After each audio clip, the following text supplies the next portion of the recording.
Hukum adat merupakan suatu peraturan yang berlaku di suatu masyarakat tertentu dalam waktu tertentu yang bersifat otentik dan unik, yang memiliki karakter yang khas.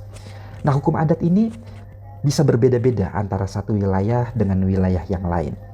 Nah, hukum adat kita ketahui bahwa ada yang sudah dalam bentuk tertulis, ada juga yang belum dikodifikasikan sama sekali. Hukum adat itu memiliki 4 sifat ya. Yang pertama, religio magis. Apa itu?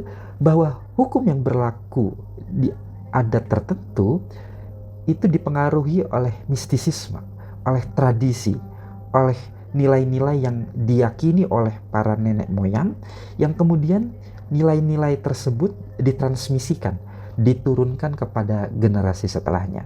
Kemudian hukum adat juga bersifat komunal, yaitu hukum yang berlaku di suatu masyarakat tertentu pada waktu tertentu yang memiliki karakter yang khas, yang otentik, yang unik, yang barangkali tidak ditemukan di tempat-tempat yang lain.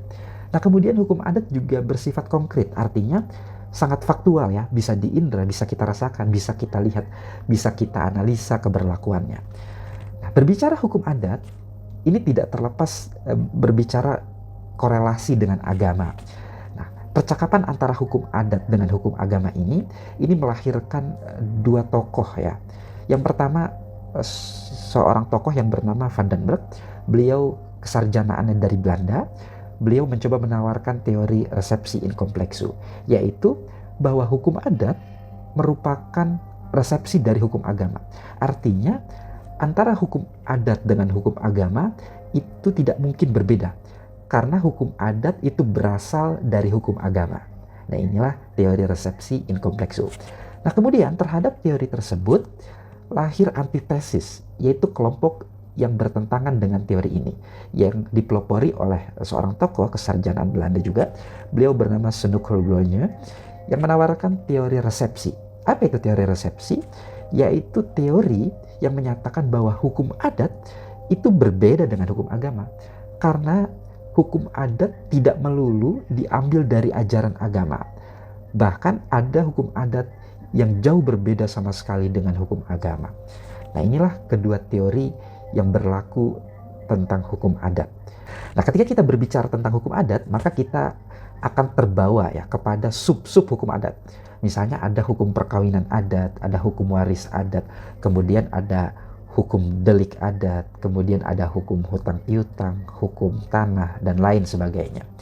Misalnya di dalam hukum perkawinan adat, yaitu hukum yang mengatur tentang ikatan suami istri yang berlaku di suatu adat berdasarkan nilai-nilai yang hidup di dalam masyarakat tersebut. Ada istilah mahar, siri misalnya. Ada kemudian istilah kawin lari, kawin paksa, dan lain-lain. Nah, itu semua merupakan hukum adat. Nah, kemudian ada juga tentang hukum waris adat, yaitu proses peralihan properti dari orang tuanya kepada ahli warisnya berdasarkan hukum adat yang berlaku. Misalnya, ada di suatu masyarakat tertentu di mana properti harta itu beralih hanya dari jalur pihak ibu. Ada juga yang hanya beralih dari jalur pihak bapak. Ada juga masyarakat yang beralih dari jalur kedua-duanya.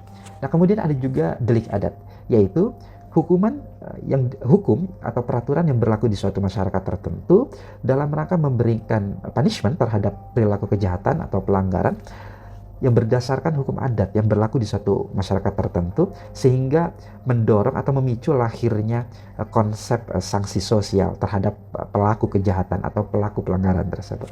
Nah, kemudian ada juga hukum tanah. Nah, terhadap hukum adat ini banyak juga hukum adat yang diadop ya, yang diakomodir di dalam hukum positif di Indonesia. Misalnya ada Undang-Undang Nomor 5 Tahun 1960 tentang Undang-Undang Pokok Agraria, di mana muatan atau materi undang-undang tersebut banyak mengakomodir hukum adat yang berlaku di suatu masyarakat. Saya kira demikian isi modul 2. Terima kasih.